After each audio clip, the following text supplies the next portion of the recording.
इसलिए सबसे शुरुआत में मैंने अपनी बात रखी थी, जिसमें और कल आप ये बात पहले रख चुके हैं कि जो 6 बातें थीं जो 2022 तक हो जानी थीं, उनमें से कोई भी बात पूरी नहीं हुई। सबके सिर पर छत, यानी सबको पक्का मकान, सबको 5 ट्रिलियन की इकोनॉमी, बुलेट प्रूफ ट्रेन, सबके घर में बिजली, उसके अलावा किसानों की आय दोगुनी, ये तमाम बातें थीं। लेकिन उसके बाद भी इसी दिसंबर महीने में फिर से 80-82 करोड़ लोगों को 5 किलो अनाज मुफ्त, वो भी अगले 1 साल तक देने की घोषणा इसी सरकार ने की है।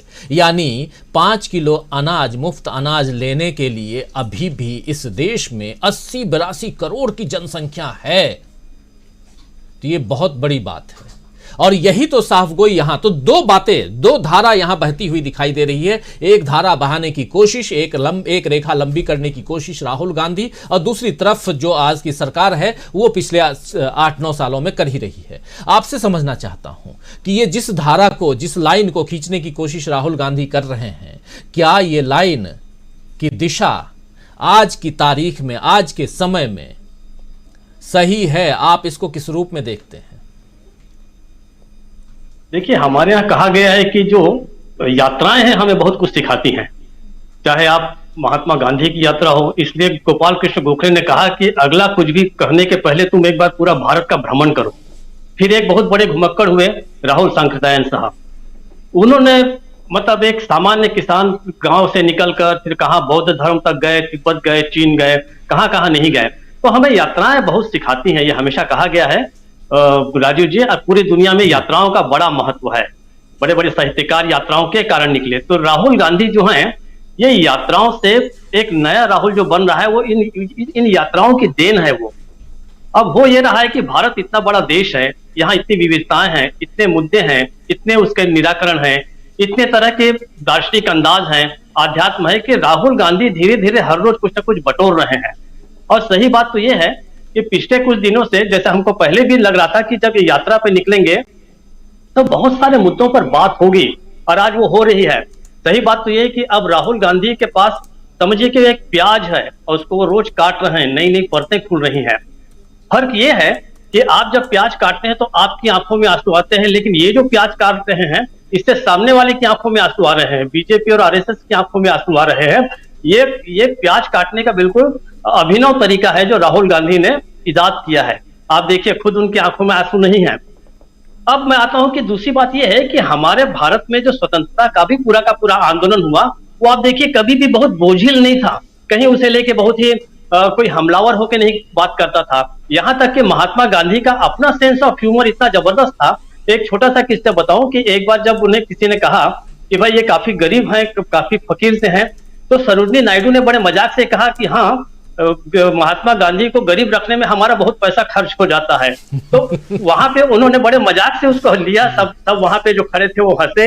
जमनालाल बजाज के साथ उनका बड़ा होता था मजाक, हंसी मजाक होती थी, क्योंकि वो बहुत दुबले पत्ते थे। जमनालाल बजाज जो थे, सॉरी जमनालाल बिरला जी जो थे, घनश्याम दास बिरला, सॉरी, वो काफी मोटे ताजे थे। तो उनको लेके काया को, जी, तो काया को लेके बड़ा मजाक होता था। ये पुरानी बातें हो गई। अब देखिए, इनकी यहाँ जो है सेंस ऑफ ह्यूमर ये हमेशा से रहा है। मैं 2-3 उदाहरण आपको दूं। आप देखिए कि जिस समय नेहरू जी थे, वो तो प्रोवोक करते थे, और वो कहते थे, इवन शंकर को बोलते थे, Shankar even don't spare me, और अपने आप पे खुद ही वो मजाक को लेके, कार्टून को देके मजे लेते थे। इंदिरा गांधी की नाक को एक बार महान कार्टूनिस्ट जो थे टाइम्स ऑफ इंडिया के, मैं नाम भूल रहा हूँ, बड़े बड़े प्रसिद्ध जो ये थे, तो उन्होंने उनकी नाक को कुछ ज्यादा लंबा बना दिया। तो उन्होंने कहा कि देखिए, बाकी सब तो ठीक है, लेकिन मेरी नाक आपने कुछ जोरों से ज्यादा बड़ी बना दी है। प्रियंका गांधी के समय आपको याद होगा, जिस समय वो आई तो उस समय किसी ने कहा, विपक्ष ने आरोप लगाया कि कांग्रेस तो बहुत बूढ़ी हो गई है। तो प्रियंका गांधी ने हंस के उस रिपोर्टर को कहा कि मैं क्या आपको बहुत बूढ़ी लग रही हूं। कहा यह जाता है कि सेंस ऑफ ह्यूमर जो है, ये सबसे बढ़िया ज्ञान होता है व्यक्ति का।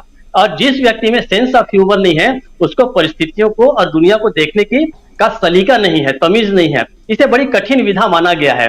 तो इन्होंने जो तंज कसा है कि मेरे को जो है आरएसएस वाले मेरे गुरु हैं, तो मुझे लगता नहीं कि यह मजाक जो है बीजेपी और आरएसएस को समझ में आया होगा, क्योंकि अगर समझ में आता तो निश्चित रूप से वो इसको बहुत ही गंभीरता से लेते हैं और समझ जाते हैं कि इस आदमी ने हम पे बहुत बड़ा मजाक किया है। लेकिन वो हेमंता बिस्वा शर्मा जो है, मुझे नहीं लगता कि उनके अंदर कोई ऐसा सेंस ऑफ ह्यूमर होगा। उन्होंने तुरंत कह दिया कि आप आरएसएस में भर्ती हो जाइए, आप मुख्यालय चले जाइए। इसको कहते हैं कि पूरा का पूरा एंटी क्लाइमेक्स कर देना, एक अच्छे मजाक को बहुत ही खराब किस्म का उसको सत्यानाश कर देना किसी भी मजाक का, एक तरह से ये है। अंतिम बात आप देखिए, हेमंत मालवीय एक कार्टूनिस्ट है, उसने रामदेव बाबा पे एक कार्टून बनाया बेशरम रंग के नाम से, उनके ऊपर एफआईआर कर दी गई। भाई कार्टून इतने हजारों लोगों पे बनाए गए, सैकड़ों नेताओं पे बनाए गए, ये कार्टून है, मजाक है, व्यंग है, इन सबको उसी तरीके से लिया जाना चाहिए आपको। तो उस हेमंत मालवीय पे इन्होंने एफआईआर करवा दी, ये जो है सेंस ऑफ ह्यूमर का न होना है।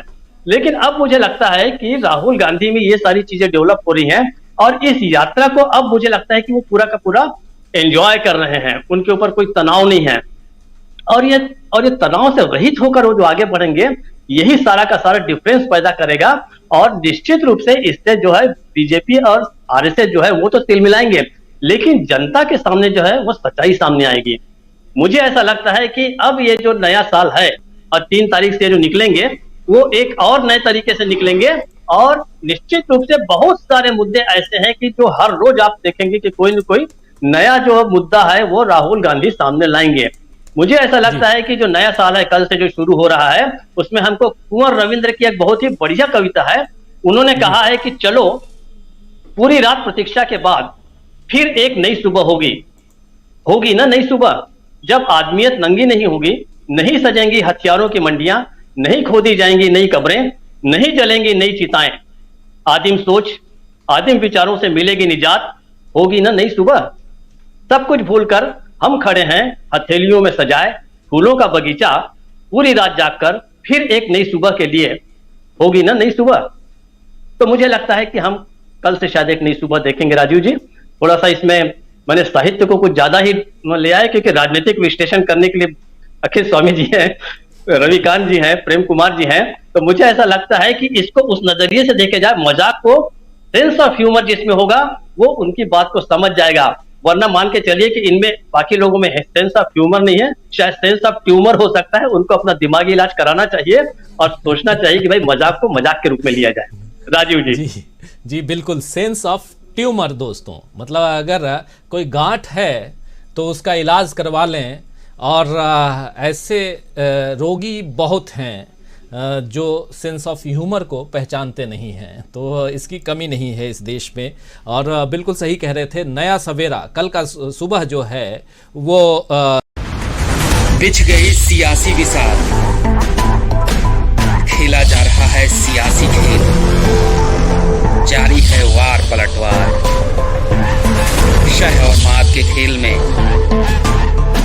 बनाई जा रही है रणनीति, कौन पड़ेगा किस पर भारी, ये कभी भी सिर्फ हस्तक्षेप.com पर अमलेंदु उपाध्याय के साथ।